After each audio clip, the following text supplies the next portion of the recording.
विदेशी केहू बाहर जाला तो अपना परिवार से राय लेवेला। साधु जी विदेशी कहत है कि मन हमार परदेश जाए के,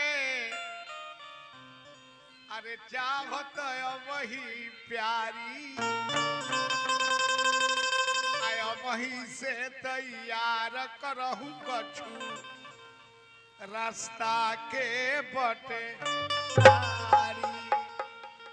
अब की तोहरे पहिर नहीं, अरे कीनब बांगला सारी।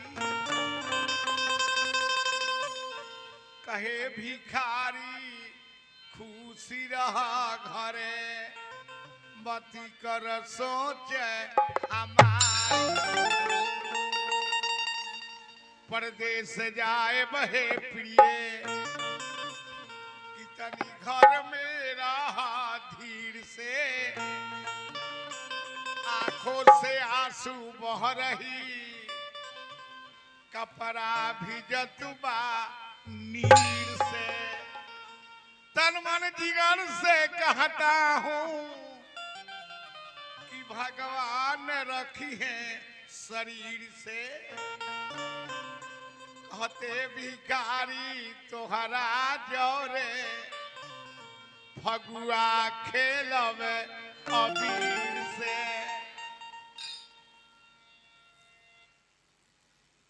विदेशी कहता है प्यारी सुरदरी कहे लगा।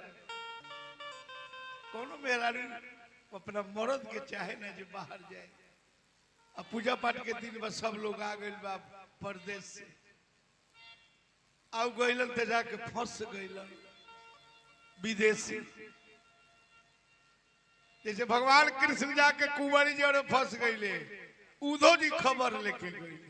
उधो जी वाला रोल हमार भिखारी ठाकुर बटोहिया के कइले। कहती है प्यारी सुंदरी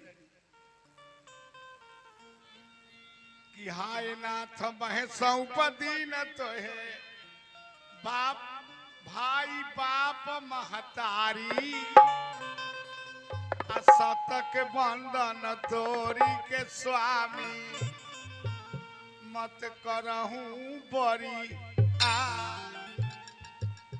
हमें तुम्हें सतबंध विधाता, ए जोरी रचऊ बिचारी। कहे भिखारी घर ही रही के, ए प्राणनाथ बचाइए। कलकत्ता प्यारी सुंदरी कहती है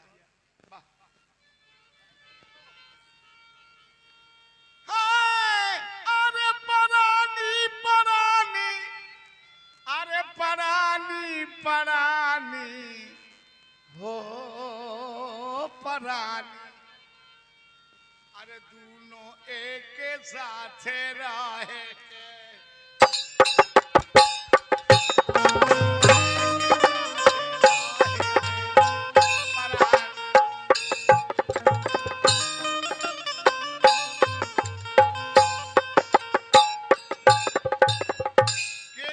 से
देश परदेश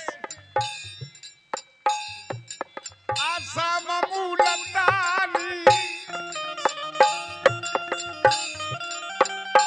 देश परदेश आसाम मुलतानी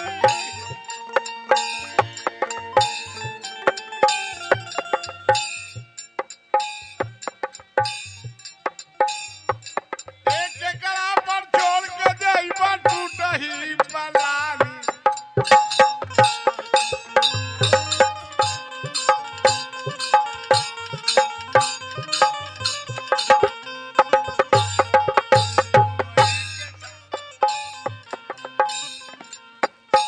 देख कितना बढ़िया बात कहतिया कहत भिखारी सुन होई राजधानी कहत भिखारी सुन होई राजधानी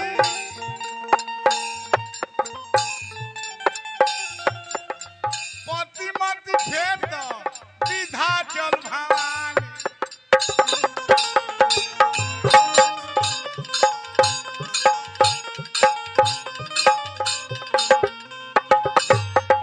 देखी कितना बढ़िया बात कहती है कि पति के मति फेर द। अच्छा हमारा साधु जी के तरफ से फिर 100 रुपया के पुरस्कार बा। माई से कम, गंगा माई से कम, भगवान से कम कि साधु जी के बढ़िया रखी। भैया के हमनी के तरफ से नमस्कार प्रणाम बा।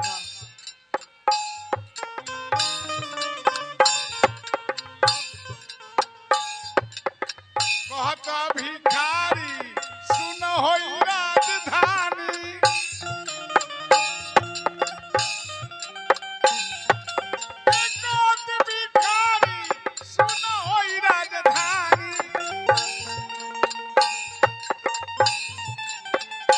पति मति फेर द। कह दिया कि पति के मति लिखे लगे जोड़ बा। पति मति फोड़ द।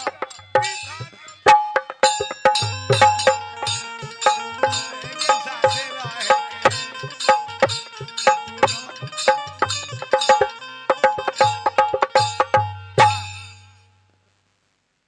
कलक जी जरूर जाई मत। प्यारी सुंदरी कहलक विदेशी कहत रे शुरू से गावत नहीं विदेशिया। अभी तक तन कुछ दोनों बेकत में बात होता कचाही नहीं बाद में। विदेशी कहत रे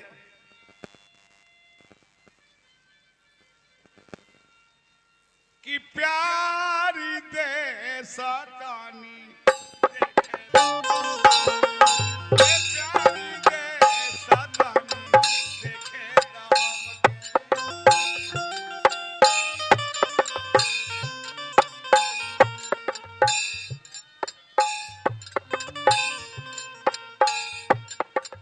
जात आवत में ए देरी न लागी।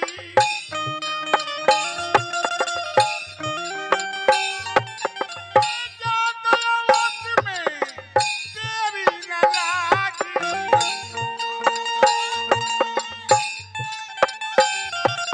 जैसे घोड़ा के रेस देश, जैसे घोड़ा के रेस देश।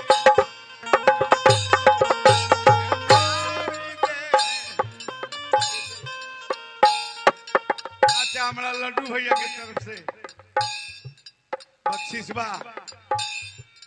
माई से कम, गंगा माई से कम, भगवान से कम कि भैया के बढ़िया रखी।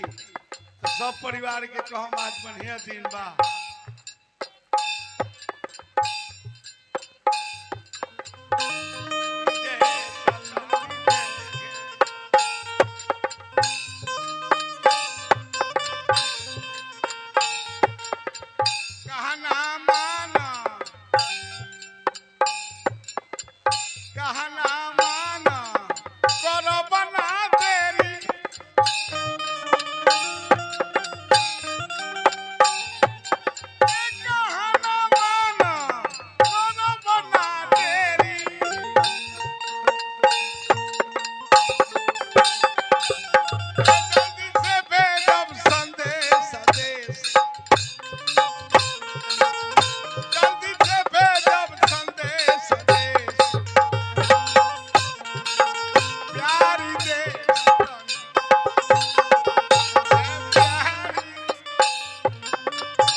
विदेशी कहले